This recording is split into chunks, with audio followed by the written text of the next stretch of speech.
अच्छा, कभी सोचा है कि सजीव और निर्जीव में आखिर असली फर्क क्या है?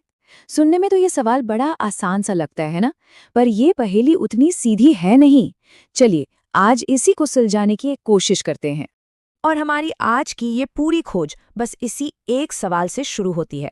ये सिर्फ एक सवाल नहीं है, बल्कि ये तो जीव विज्ञान के सबसे गहरे रहस्यों में से एक का दरवाजा है। तो चलिए शुरू करते हैं अपने पहले पड़ाव से। एक अजीब सवाल, और ये कहानी सिर्फ उस एक खोल की नहीं है। असल में ये उस बड़े सवाल की है कि हम जिंदगी को, लाइफ को आखिर डिफाइन कैसे करते हैं। देखिए, जैसे ही कोई लिविंग थिंग या सजीव बोलता है तो सबसे पहले दिमाग में क्या आता है? मूवमेंट, है ना?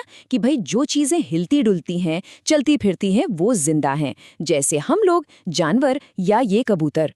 एकदम सीधी साधी कॉमन सेंस वाली बात है। लेकिन क्या ये वाकई इतना ही सिंपल है? आखिर वो कौन सी बारीक सी लाइन है जो एक जिंदा चीज को एक बेजान चीज से अलग करती है?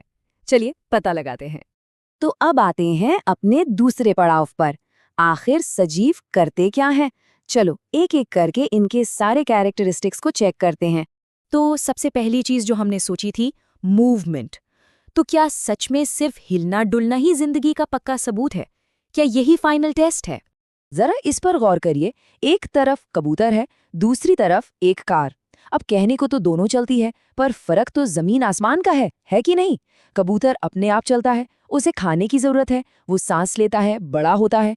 और कार, उसे तो भाई पेट्रोल चाहिए और चलाने के लिए एक ड्राइवर भी। ना वो सांस लेती है, ना वो बड़ी होती है। तो साफ है, सिर्फ मूवमेंट से काम नहीं चलेगा। और मजे की बात तो ये है कि पौधे भी मूव करते हैं। ये जो दिख रहा है, ये है ड्रोसेरा, एक मांसाहारी पौधा। सोचिए, जैसे ही कोई कीड़ा इसकी पत्तियों पर आकर बैठता है ना, खप, ये उसे पकड़ लेता है। अब ये भी तो एक तरह का मूवमेंट ही हुआ, राइट? ओके, तो सिर्फ मूवमेंट काफी नहीं है। तो फिर क्या ग्रोथ, क्या बढ़ना जिंदगी की पहचान है? ये तो हम सब अपनी आंखों से देखते हैं। एक छोटा सा बच्चा धीरे धीरे बड़ा हो जाता है। एक नन्हा सा बीज एक बहुत बड़ा पेड़ बन जाता है। तो हाँ, ये जो ग्रोथ है, ये सजीवों की एक बहुत जरूरी निशानी लगती है। पर सोचिए, बढ़ने के लिए क्या क्या चाहिए? सबसे पहले तो एनर्जी चाहिए, जो हमें खाने से मिलती है। फिर उस एनर्जी को यूज करने के लिए सांस लेना, यानी रेस्पिरेशन भी जरूरी है।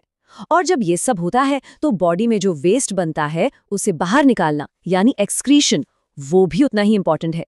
ये सारे प्रोसेस एक साथ एक टीम की तरह काम करते हैं। अब एक और बड़ी मजेदार चीज आती है। इसे कहते हैं स्टिम्युलस, यानी किसी बाहरी चीज पर रिएक्ट करना। ये कुछ भी हो सकता है जो हमें या किसी भी लिविंग ऑर्गेनिज्म को रिस्पॉन्ड करने पर मजबूर कर दे। जैसे गरम तवे पर हाथ लगते ही हम फौरन पीछे खींच लेते हैं, या कोई तेज आवाज सुनकर एकदम से चौंक जाते हैं। और पता है, पौधे भी रिस्पॉन्ड करते हैं। अरे ये छुई मुई का पौधा, टच मी नॉट, ये तो सबने देखा ही होगा। जैसे ही इसे छूते हैं, ये फौरन अपनी पत्तियां बंद कर लेता है। यहाँ हमारा छूना हुआ स्टिम्युलस और पौधे का पत्तियां बंद करना हुआ उसका रिएक्शन। तो हमारे पास अब एक अच्छी खासी चेकलिस्ट तैयार हो गई है। Movement, growth, nutrition, respiration, excretion, response और हाँ, रिप्रोडक्शन भी। लगता तो है कि हमने ये पहेली सुलझा ली है, या शायद अभी भी कुछ बाकी है। और यहीं हम आते हैं अपने तीसरे पड़ाव पर, एक बीच की पहेली। और यहीं आकर हमारी सारी चेकलिस्ट, हमारी सारी समझ पर एक बड़ा सा सवाल खड़ा हो जाता है। जरा एक बीज के बारे में सोचिए। एक सिंपल सा बीज, क्या ये जिंदा है या नहीं? चलिए अपनी चेकलिस्ट निकालते हैं और इसे टेस्ट करते हैं। तो क्या बीज चलता फिरता है? नहीं। क्या उसे खाने की जरूरत है? बिल्कुल नहीं। क्या वो सांस लेता है? नहीं। क्या वो किसी चीज पर रिएक्ट करता है? नहीं। हमारी चेकलिस्ट के हिसाब से तो ये नॉन लिविंग है। पर क्या सच में ऐसा है? कुछ तो गड़बड़ है। तो चलिए अब इस गुत्थी को सुलझाते हैं अपने चौथे पड़ाव में, जीवन की शुरुआत। इस बीज की पहेली को समझने के लिए हमें जर्मिनेशन यानी अंकुरण के सीक्रेट को समझना होगा। और इसका जवाब इस छोटे से एक्सपेरिमेंट में छिपा है। देखिए, 4 गमले हैं और चारों में अलग अलग कंडीशंस हैं, बस ये देखने के लिए कि एक बीज को जिंदा होने के लिए, उगने के लिए आखिर चाहिए क्या। और जो रिजल्ट्स आए वो कमाल के थे। देखिए, जिस गमले में पानी नहीं था वहां कुछ नहीं हुआ, जिसमें बहुत ज्यादा पानी था वो भी फेल हो गया, लेकिन जिन गमलों में बस नम मिट्टी थी, उनमें अंकुरण हो गया। इससे ये भी पता चला कि रोशनी उतनी जरूरी नहीं है जितनी सही मात्रा में पानी और हवा जो नम मिट्टी में होती है। तो असल में होता क्या है? सबसे पहले पानी बीज के ऊपर की सख्त परत को नरम कर देता है। फिर बीज को मिट्टी के अंदर से जो हवा मिलती है ना, उससे वो सांस लेना शुरू करता है।